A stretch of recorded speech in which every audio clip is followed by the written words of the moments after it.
Merci. Bonsoir, Monsieur le maire, Monsieur le premier adjoint. Alors effectivement, exercice traditionnel du mois de juin que de valider le compte administratif de l'année précédente. Je m'étais exprimé lors du vote du budget 2022 pour expliquer à la fois les investissements que nous approuvions et en parallèle rappeler nos divergences sur certains éléments de votre programme. À travers ce compte administratif, on voit donc la manière dont vous orientez notre ville, les choix urbains ou encore les stratégies que vous utilisez pour y parvenir. Et c'est bien sur ces éléments que nous avons des désaccords. Politique logement et sentiment que nous ne nous préparons pas suffisamment à la crise qui commence avec des projets, notamment ceux d'Imagine Angers, qui commencent à voir le jour, mais pas que, bien malheureusement, des projets qui sont de plus en plus réservés à une poignée d'Angevins avec des coûts de sortie exorbitants. Développement urbain avec le sentiment de manque de vision globale de la ville, des projets réalisés sans toujours en mesurer l'impact sur le reste de la ville. À cet effet, j'évoquerai bien volontiers Cœur de Maine et je souhaiterais qu'on puisse revoir le projet estimé à 700 000 € de fermeture sous forme de square de l'esplanade Cœur de Maine. Pourquoi ? D'abord parce que ce secteur, avec l'arrivée des halles, devrait continuer d'évoluer. Ensuite, parce que d'autres solutions, peut-être plus humaines que des clôtures, pourraient et devraient être étudiées. Cela m'amène d'ailleurs à rappeler l'importance de mettre de l'humain dans les projets urbains, mais aussi d'anticiper les usages lorsque l'on construit un nouveau quartier, un nouvel îlot, afin d'éviter d'être débordé par des problèmes d'insécurité. Plus globalement, nous vous rappelons l'importance de maintenir, voire d'augmenter les moyens humains et financiers attribués à celles et ceux qui font vivre nos quartiers, qui animent les maisons de quartier, les clubs sportifs, tous ceux dont on a besoin pour assurer le bien vivre ensemble. Il y a bien sûr l'urgence aussi de la transition écologique.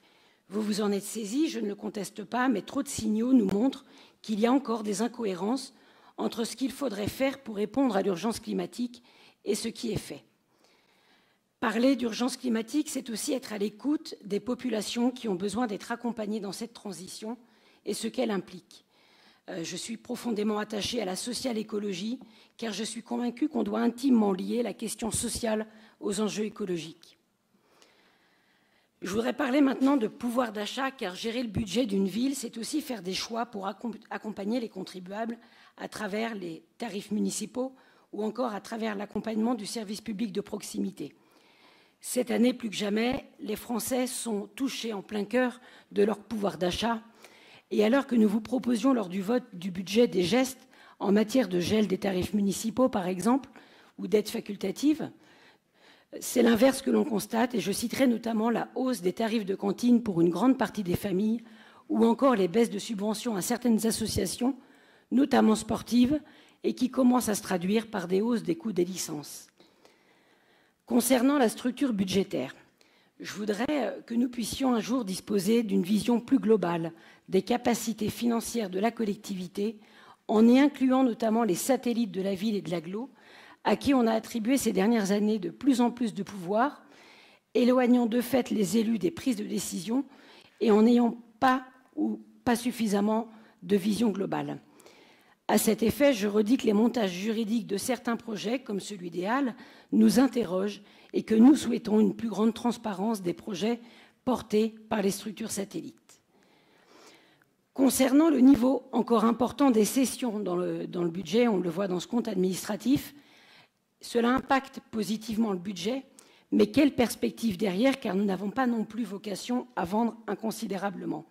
Nous aimerions là aussi avoir une vision sur du long terme des cessions et surtout que l'on ait une vision des stratégies financières qui tiennent compte de la réalité des cessions futures, car l'on voit bien, page 5 du rapport, que selon que l'on tienne compte ou non des cessions, l'épargne brute n'évolue pas de la même manière. Voilà donc, Monsieur le maire, Monsieur le premier adjoint, chers collègues, de manière résumée et en cohérence avec notre vote de mars 2022, les raisons pour lesquelles nous voterons contre ce compte administratif et contre aussi l'affectation des résultats qui en découlent. Et je remercie bien sûr les services pour la qualité du document qui nous a été transmis, parce que je ne voudrais pas, le fait de ne pas le faire, que ça me soit reproché.